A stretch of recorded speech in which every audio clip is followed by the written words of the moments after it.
Oi, gente, tudo bem com vocês? Nós vamos começar mais um episódio aqui do Descomplica Ped, um pouco diferente, tá? Eu sou a doutora Glasma, pediatra, professora de saúde da criança e do adolescente da Unifacig. E hoje o Descomplica Ped vai ser um pouco diferente, porque eu vou ler uns slides aqui que eu vou apresentar como se fosse uma aula sobre crescimento e desenvolvimento, mas que eu acho que vai ser de grande valia, tanto para os alunos, para os estudantes, para as mamães, papais, cuidadores. Então, ó, já se inscrevam, curte, comenta, tá? E vocês podem também me seguir aí, ó, na minha outra rede social, que é essa daí, tá bom? Então, a nossa aula hoje vai ser sobre crescimento e desenvolvimento. É diferente, né? O crescimento é o aumento do número de células do nosso corpo, do volume e do número de células do nosso corpo. Então, é o aumento de dimensões. O bebê até 2 anos de idade, nós temos que avaliar esse crescimento através do peso, estatura e perímetro cefálico. A partir dessa idade, a gente faz as medidas do peso e da estatura. E lembrando que a gente faz esse acompanhamento com a criança até os 18 anos de idade, tá bom? O desenvolvimento já é a capacidade do organismo dessa criança, desse pequeno ser, adquirir novas habilidades. Então, é o amadurecimento do sistema nervoso. E a formação de novas conexões, essa criança vai conhecendo o mundo. Durante a década de 70, já houve uma proposta de monitorização do crescimento e desenvolvimento dessa criança, principalmente do crescimento, para que não se retardasse o diagnóstico, por exemplo, de uma desnutrição ou de alguma doença que essa criança pudesse apresentar que atrapalhasse o crescimento dela. E na década de 80 foi considerado um dos propósitos de saúde pública, tá? Para a gente estar acompanhando essas crianças pelo risco de desnutrição, para a gente avaliar o futuro dessa criança, né? Porque a criança, ela vai crescer, ela vai desenvolver, adquirir as habilidades e ela tem que crescer como um ser humano saudável. Qual que é a importância do crescimento e desenvolvimento? Então, da gente estar atento a isso, a gente detectar precocemente qualquer alteração que essa criança possa ter, se é uma alteração constitucional, ok? A gente tranquilizar a família, a própria criança ou adolescente, né? E a gente poder intervir precocemente também, avaliar doenças genéticas, avaliar atrasos ou adiantamentos do crescimento e desenvolvimento dessa criança, como puberdade precoce. As curvas de crescimento, de peso e altura principalmente, e perímetro cefálico até os 2 anos de idade, devem ser avaliados por todos aqueles profissionais da área da saúde, médicos, pediatras, médicos que atendem em unidades de saúde, né? Para que a gente tenha um olhar sobre como que está sendo, né, esse desenvolver dessa criança. Se ela está ganhando peso, perímetro cefálico está dentro do gráfico normal, estatura. Então, por isso que nós temos que acompanhar o crescimento de cada criança individualmente. Você vai, claro, conhecer a família dessa criança e a gente vai começar a acompanhar essa criança.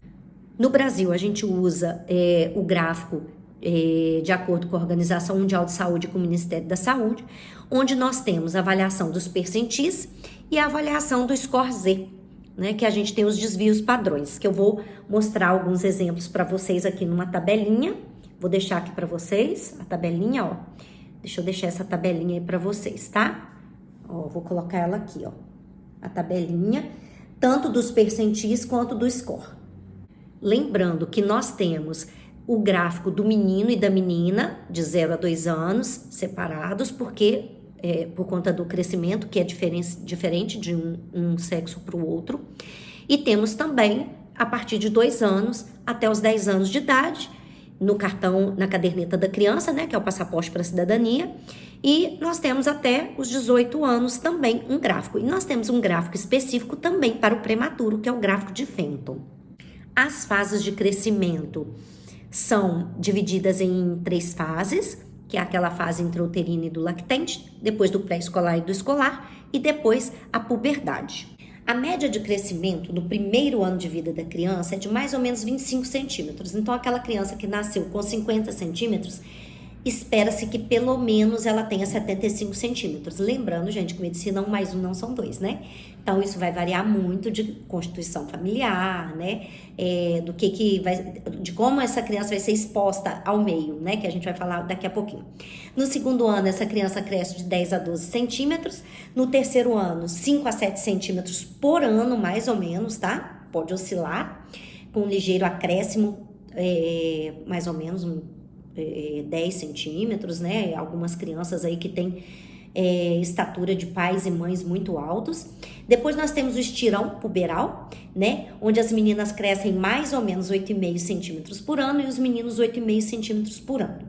Quanto ao peso, eu vou deixar aqui o gráfico de peso, ó, para vocês, e vou deixar também o gráfico de crescimento de perímetro cefálico aqui para vocês.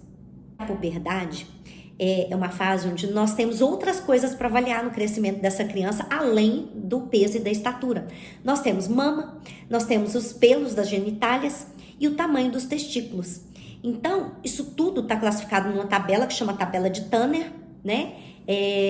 Eu vou deixar na aula para os alunos, quem tiver interesse pode pesquisar aí no Google também, porque eu não vou colocar essa tabela aqui na nossa explanação, mas vocês podem pesquisar aí também, tá? Quem não receber a aula.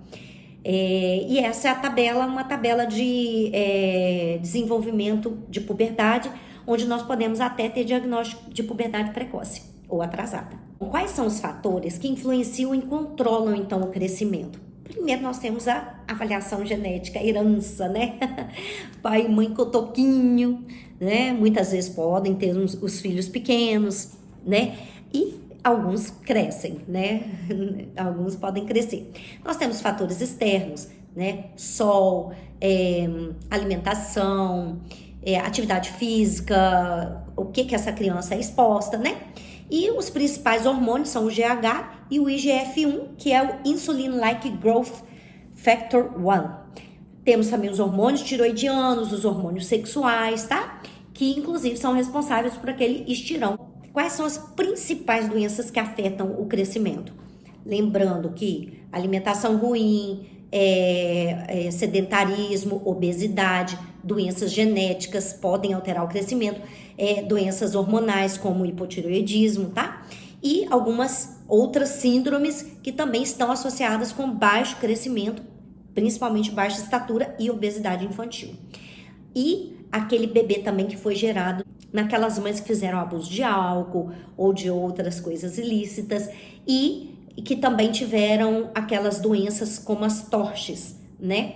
Que são as infecções congênitas, toxoplasmose, rubéola, citomegalovírus, hepatite, sífilis congênita, tá? Se o bebê teve isso tudo, ele pode ter atraso, sim, do crescimento e desenvolvimento. E lembrando que se aquela criança cresce bem e ela chega a um período que ela faz um estirão muito grande, a gente nunca esquecer também da acromegalia por tumor hipofisário, tá? Já o desenvolvimento, ele visa também promover uma infância saudável para que nós tenhamos no futuro um adulto socialmente adaptado, integrado no meio em que ele vive, no trabalho, nas funções que ele vai desenvolver, tá? O desenvolvimento compreende os domínios de várias funções interligadas, sensorial, motor, que geralmente é subdividido em habilidades motoras grosseiras e finas, que eu vou falar daqui a pouco, a linguagem, o social adaptativo, o emocional e o cognitivo. Quanto aos aspectos biológicos, o bebê ele começa a ficar na posição ereta, usar todo o seu aparelho visual, a flexibilidade manual, até a capacidade de se comunicar através da fala, dos gestos, de imitações, com uma evolução social. Os aspectos psíquicos, nós temos as relações, as trocas, aquele romance familiar, né? Aquela interação com irmãos, com pais, cuidadores, aquele acolhimento, né, que a família tem e que a criança tem com a família e com aqueles que cuidam. E com isso tudo ele acaba fazendo o desenvolvimento emocional dele. Então nós temos que lembrar que a criança depende muito do meio que ela vive para ela ter um emocional bem equilibrado, tá? Então famílias muito agitadas, eu acho que a gente tem que tomar cuidado com hiperfunções que a gente dá para crianças muito novas, as telas, né? Isso não é inteligência, tá, gente? A criança mexer na telinha do celular, do tablet, ela tem que descobrir, inventar encaixar, tá bom? Isso é importante. Então, a avaliação do desenvolvimento, ela é um processo contínuo. Ela é feita desde que o bebê nasce, com os primeiros reflexos que nós vamos avaliar nesse bebê. Poxa, se ele não tem algum reflexo, essa criança tem uma face sindrômica, vamos pesquisar? Será que é um hipotireoidismo congênito, né? Porque a criança, nós temos os reflexos presentes lá no nascimento. A gente sabe de vários. O mais importante que a gente olha é o reflexo de Moro, né, Babinski, o paraquedas, a pojadura, tá? Então, são vários reflexos que a gente vai avaliar logo ao nascimento. E a partir daí, de acordo com o crescimento em idade, a gente vai avaliar quais são as habilidades que essa criança está tendo aí, né? Do desenvolvimento dela. E nós temos no cartão de vacina da criança, eu vou colocar aqui para vocês darem uma olhadinha, ó. Não sei se vai dar para aparecer, mas eu creio que todo mundo tem esse cartão aí em casa, né? Quem tem menino, menina, quem não tem dos alunos pode ampliar essa foto aí na aula ou pode pegar no Google. Então, assim, nós vamos aprender a cada mês os marcos do desenvolvimento dessa criança. O que essa criança tem que fazer para a gente falar, não, essa criança está desenvolvendo muito bem. Vou colocar aqui mais esse gráficozinho aqui, tá? Essa foto, né? Gráfico não, essa foto. Pra gente ver o que a criança tem que fazer com 1 mês de vida, 2 meses, 3 meses. Então, é uma sequência. Por isso que a criança, existe uma coisa chamada puericultura, que é o acompanhamento do bebê desde o dia que ele nasce até os 2 anos de idade. Tá lá na caderneta da criança falando quais os meses que a gente tem que avaliar essa criança. Peso, perímetro cefálico, estatura, marcos do desenvolvimento. Algumas crianças a gente tem que fazer medida de perímetro torácico, abdominal, nos cardiopatas, nos hepatopatas, às vezes nos neuropatas, né? Então, são crianças especiais que a gente precisa fazer outras avaliações, né? Outras medidas dessas crianças também, tá? Então, eu deixei para vocês darem uma olhadinha aí no que a criança tem que fazer com essas idades. Serve aí para os papais e para as mamães, tem no cartão, na caderneta da criança também, tá bom? Lembrando, gente, que geralmente essa criança, ela vai começar desde o nascimento o desenvolvimento motor. Existe uma coisa chamada Tummy Time, se vocês não sabem, vão aqui, ó, na minha outra rede social e peguem lá um álbum de destaque chamado Tummy Time. Quando a criança faz esse Tummy Time, ela já vai estar fortalecendo a musculatura das costinhas para ela poder começar a fazer esse desenvolvimento, né? Que é o esperado para a idade dela. E o desenvolvimento motor, ele ocorre no sentido crânio-caudal, que é o mais importante. Crânio, caudal e próximo distal. Começa primeiro, então, com habilidades motoras grossas e depois as habilidades motoras finas. Então, a criança, ela começa a mexer as perninhas, daí a pouco ela já coloca o pezinho na boca, daí a pouco ela faz o movimento de pinça e por aí vai. E daí ela já começa a fazer tudo ao mesmo tempo, a interação social, fazer imitações, fazer coisas que os pais pedem para fazer. Começa a fala, o balbucio, ela começa a gesticular, imitar, né? Então, são regras para a gente acompanhar dessa criança. Espero que tenham aproveitado. Um beijo.